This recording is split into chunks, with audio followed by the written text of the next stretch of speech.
آج کی ویڈیو کا ٹاپک ہے کہ میاں بیوی کن کن طریقوں سے ہم بستری کر سکتے ہیں، شریعت مطہرہ کے اندر کن کن طریقوں کو پسند کیا گیا ہے اور کن طریقوں کو ناپسند کیا گیا ہے۔ میاں بیوی کھڑے ہو کر، لیٹ کر، بیٹھ کر، عورت کو اپنے اوپر لٹا کر، بٹھا کر یا عورت کے اوپر لیٹ کر یا گھوڑی بنا کر یا ان تمام طریقوں سے شریعت مطہرہ کے اندر ہم بستری کرنا جائز ہے یا ناجائز ہے۔ قرآن و حدیث میں 2 ایسے طریقے بیان کیے گئے ہیں جن دونوں طریقوں سے مرد اگر اپنی بیوی سے ہم بستری کرے گا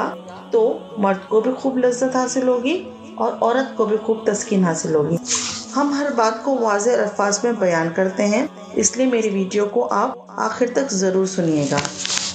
اللہ رب العزت نے مرد اور عورت کو مکمل طور پر اختیار دیا ہے کہ وہ دونوں ایک دوسرے کے جسم سے مکمل طور پر فائدہ حاصل کر سکتے ہیں۔ جو غلط طریقہ ہے یعنی دوبر میں نہیں کر سکتے، یعنی پیچھے کے مقام میں نہیں کر سکتے، کیونکہ اس کی ممانعت آئی ہے۔ ممانعت کیا آئی ہے کہ اللہ رب العزت نے قوم لوط پر اسی لیے عذاب بھیجا تھا کیونکہ وہ دوبر میں دخول کرتے تھے، یعنی پیچھے کے مقام سے ہم بستری کیا کرتے تھے،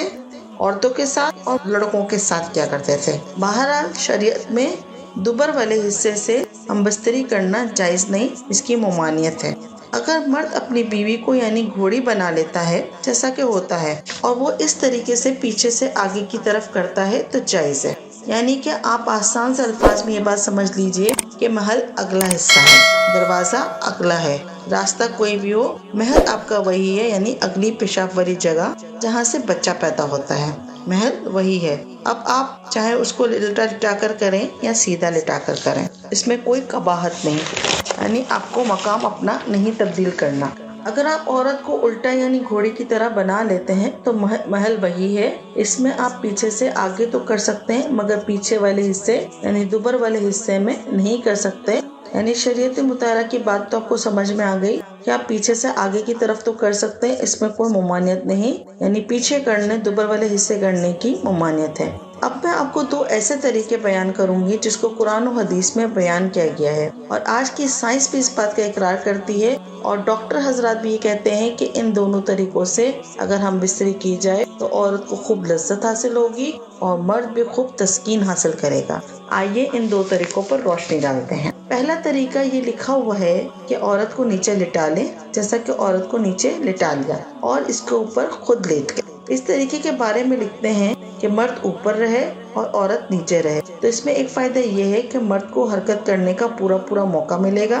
جس سے لذت حاصل ہوگی، اور دوسرا فائدہ یہ ہے کہ عورت پر تھوڑا سا وزن آئے گا جس کی وجہ سے اس کی لذت میں اضافہ ہوگا اور وہ جلد فارغ ہو جائے گی، یعنی اس طریقے سے عورت کے جلد فارغ ہونے کا امکان ہے۔ یہ طریقہ کہ عورت نیچے رہے اور مرد اوپر رہے، کیونکہ عورت بھی یہی چاہتی ہے۔ عورت بیچاری کو کبھی کیسے کرنا ہے، ایسے کرنا ہے، ویسے کرنا ہے، وہ کر تو لیتی ہے آپ کی خوشی کی خاطر، آپ کی بات مان تو لیتی ہے، لیکن اس طریقے میں وہ پریشان ہو جاتی ہے۔ لذت کی وجہ سے اس کو تھوڑی تکلیف بھی ہوگی جب وہ نیچے رہے گی، اور اس طریقے سے حمل ٹھہرنے کا بھی پورا موقع ملتا ہے، اور مرد اور عورت ایک دوسرے سے مکمل طور پر فائدہ، لذت اور تسکین حاصل کر سکتے ہیں۔ اس کے بارے میں ایک ماہر ڈاکٹر کیا کہتے ہیں، میں آپ کو تحریر پڑھ کے سناتی ہوں۔ ڈاکٹر کیا کہتے ہیں اس بارے میں کہ جمع میں عورت پیٹ کے بل صرف لیٹے اور نیچے رہے اور اپنی ٹانگوں کو پھیلائے، اور مرد اس کے اوپر اس طرح لیٹے کہ عضو خاص ایک دوسرے کے مقابل ہو جائے، یعنی عورت نیچے ہو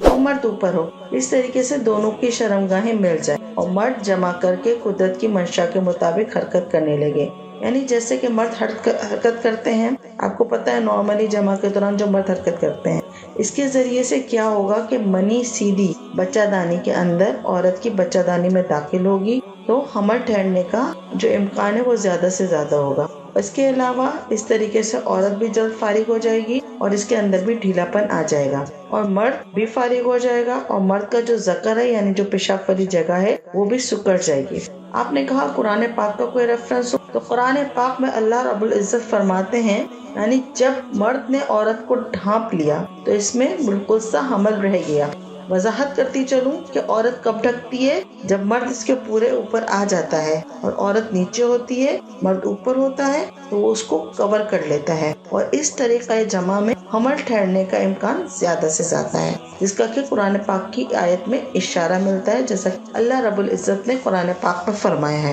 دوسرا طریقہ یہ ہے جو ہم بستری کرنے کا ہے، جس میں عورت کو بہت زیادہ لذت حاصل ہوتی ہے۔ اس کے بارے میں حدیث مبارکہ میں ہے، یعنی مرد جب فرج کے چاروں جانب بیٹھ جائے اور دونوں رانوں کے درمیان، اور فرج کسے کہتے ہیں؟ عربی زبان میں فرج عورت کی شرمگاہ کو کہتے ہیں۔ یہ اس وقت ہوتا ہے جب عورت اپنی دونوں ٹانگوں کو کھول لے اور دونوں رانوں کے درمیان مرد بیٹھ جائے اور بیٹھ کر اس کی ٹانگوں کو اوپر اٹھا لے اور اپنے کندھوں پر رکھ دے، اور پھر